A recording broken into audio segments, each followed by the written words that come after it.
I know why you're here. You saw that subject line, six figures, and my guess is that you are really close to it or you have a goal to reach it in a short amount of time. And I'm so excited and honored that you are here to talk about the three moves and ultimately shifts that led me to creating a six-figure business in 1 year of signing my first client. But before we do that, I want to make one thing clear. You are not going to learn about some strategy that's going to turn you into a six-figure business owner overnight. I am not about that 10K and 10-day life for new entrepreneurs who need to do the work. So the things that I'm going to teach you today are going to require energy on your part. And they're going to require some work. But guess what? If you want to create a sustainable and scalable business as an online entrepreneur, you got to be in it for the long haul. So if that's you, I'm excited you're here, and let's get into it.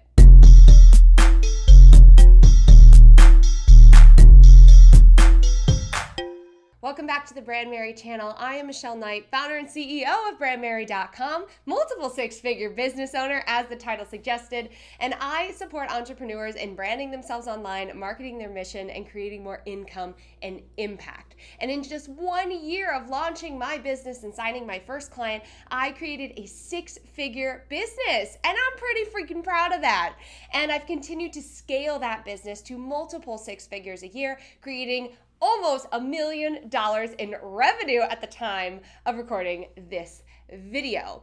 And I wanted to share with you the three shifts that really supported me in stepping into the six-figure business owner that I am today. I know so many entrepreneurs are right there at the cusp of it, or you're sitting there at your desk and you've got a post-it in front of you that says six-figure business, six-figure business. And I'm not saying that this is like the end-all be-all. I want you, and I hope that you want to continue to scale your business past six figures. But this, for many of us, is the very first hurdle. And I know that was true for me. So I started my business in 2016 after the birth of my son, and I was currently working a 9-to-5. I got this crazy idea that I wanted to start my own business. I'm not an entrepreneur by trade. I don't come from a family of entrepreneurs. So this kind of came out of left field. And as I began to expand and grow my business and invest in different things, I learned very, very quickly that there were three major shifts that needed to happen in order for me to actually sign clients. I went 8 months without signing clients in my business. But after I signed that first client and these shifts started rolling out, I hit six figures in just 1 year. So it is my goal to support you in getting to that milestone and then continuing to use these shifts that are going to serve you for years and years to come. So the first move that I had to make in my business was to get this in alignment with this. Oh my gosh, no one told me that being an entrepreneur was like a fast track in personal development work. But you quickly realize that as the CEO, in the beginning, as the pretty much the only person, on your team, being a one-person show, that you've really got to have your head in the game. If your head's not in the game, the strategies won't work. All the things that you're doing just won't work. And that's one of our beliefs over here at Brandmerry, that you got to have strategy and mindset and strategy in order for both of them to complement one another. But I didn't know that in the beginning, and strategy comes very, very easy to me, but I definitely learned pretty quickly that mindset was key. So there were two specific areas that I had to focus on when it came to mindset. Number one was my money mindset. And number two was my mindset, or my belief around perfectionism. Now, when it came to my money mindset, there were two pieces that I needed to focus on. Number one was really looking at the past beliefs and stories and chapters that I had gone through that were contributing to my current beliefs around money, which was that people who made money were bad people. And so this was a lot of work that I had to do to ultimately redefine what success meant and redefine what having money meant. I quickly realized that by having more money, I could ultimately contribute more. I could hire a team and support a team. I could support my family. I could have more of an impact in the world. And it's taken a few years for me to really get to this place of feeling really confident in saying that to you on camera. So one of the first things that I had to do was really go back and say, what are the beliefs that I'm carrying around money? What was I taught as a child? What did my teachers say to me around money? I grew up in the nonprofit sector. I worked in the nonprofit sector for a very, very long time, and I was carrying some of those beliefs with me as I began to grow my business. And that's one of the beautiful things about being an entrepreneur, but also one of the hardest, is that there's no ceiling, right? We can make really ultimately as much money as we want because we are fully in control of bringing that money in with the right marketing strategies and, of course, mindset. And I really had to shift into that place so that I could have more of that expansive energy. So I wanted to share a podcast episode with you on my podcast, The Beautiful Climb, which I've linked below. I have an episode on my money story specifically and some of the specific things that I did to help me shift. The second thing that I needed to do was release the beliefs that I had around perfectionism. I grew up as a really kind of die-hard perfectionist, and I am still in the process of recovering from this. Thank you, Brene Brown, for all of your amazing work. Don't know if I would be here without you. We've linked that book for you below, but any book by Brene Brown is truly incredible if you struggle with perfectionism. I also talked about perfectionism in this video right here and how detrimental it can be to entrepreneurs. So when I was starting out, I would wait to post a video. I would wait to send emails. I would sit and edit my website over and over and over and over again. But as an entrepreneur, you have to be visible. So if I wasn't showing up, I wasn't bringing in community members, and then I wasn't making any money, which is why it took me 8 months to sign a client. So I had to really start working on this idea of perfectionism and start peeling back the layers. And I gotta tell you, the number one thing that I did was just hit the button. I remember that first email, I was like, oh my gosh, I don't even care. I'm just gonna hit the button. And I hit it, and I was like, oh, okay, this is fine. If I just keep doing that over and over again, eventually it'll become super easy. And that's where I am today. But there have been a lot of inside internal work that I had to do in order to make money in my business. And those were two of the main areas that I had to begin and really dive into.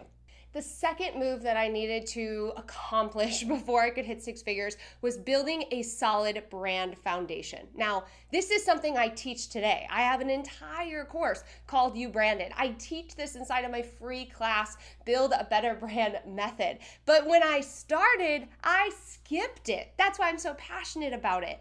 And I watch entrepreneurs skip this all of the time.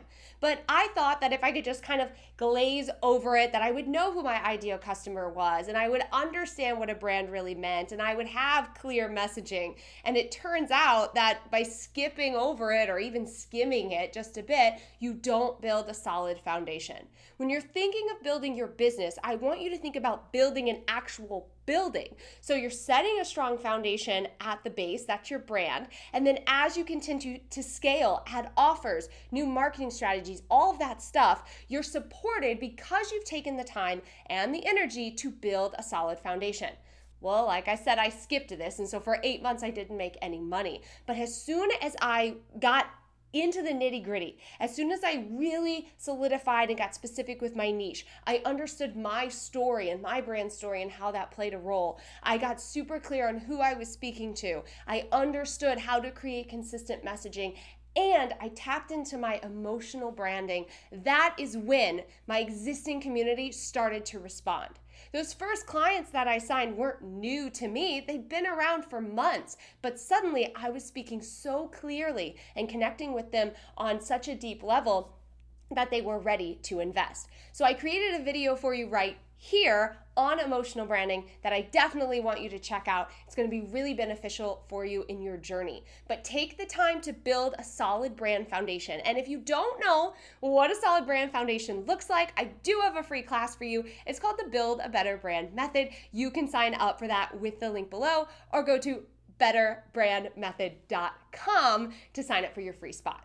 And my final move that I make, move number 3 when it came to building a 6-figure business, was getting my systems in place. Now, I'm kind of a nut about this now. It's one of the things that I teach inside of Brandmerry Academy because I recognize very, very quickly how much time I got back by having my systems in place. Sometimes we postpone putting our systems in place. I'm talking your content creation system, your client onboarding system, your SOPs for behind the scenes on how maybe you launch a new podcast or launch a new product.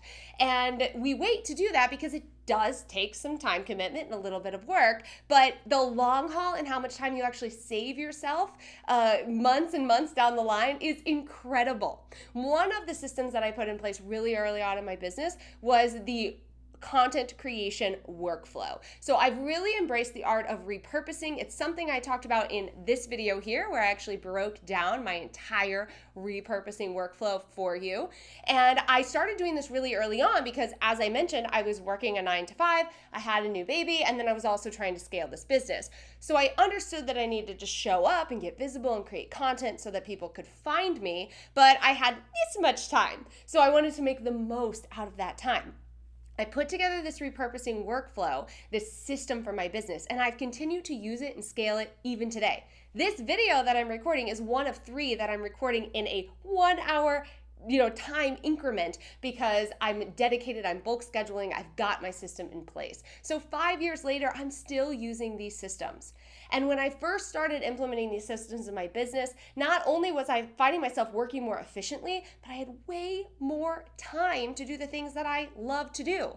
One of the things I don't think is talked about a lot is as you're growing your business, especially to the 6-figure mark, it's going to take a lot of time and energy. So anywhere where you can free up pockets of time, you can actually have fun and enjoy the journey, is going to mean so much to you. So when you look back, you don't look back and you're like, oh my gosh, I never slept, I never ate, it was horrible. You look back and you're like, dang, I did that. And I'm really, really proud of what I did because I also had the capacity to enjoy life, which is always the goal, right? Why have a successful business if you can't also enjoy the rewards, reap the rewards, and enjoy the life that comes with that? So those are the 3 moves that I had to make in my business. We have linked all of the resources for you below, those additional videos that I'd love for you to dive into. Make sure that you watch the Build a Better Brand Method Masterclass. It is so important, no matter where you're at in your business, that you make sure that all of those little spots are filled in because it will have an impact on your scalability moving forward. Remember, it's not just about hitting the first 6 figures, it's about continuing to do that over and over again and scaling to the $1 million mark. On my way, baby. I hope you enjoyed this video. Make sure you subscribe and give it a thumbs up, a like, and leave a comment below. I'm always checking in and reading your comments. I will see you next week in another video. I hope you have an amazing rest of your week.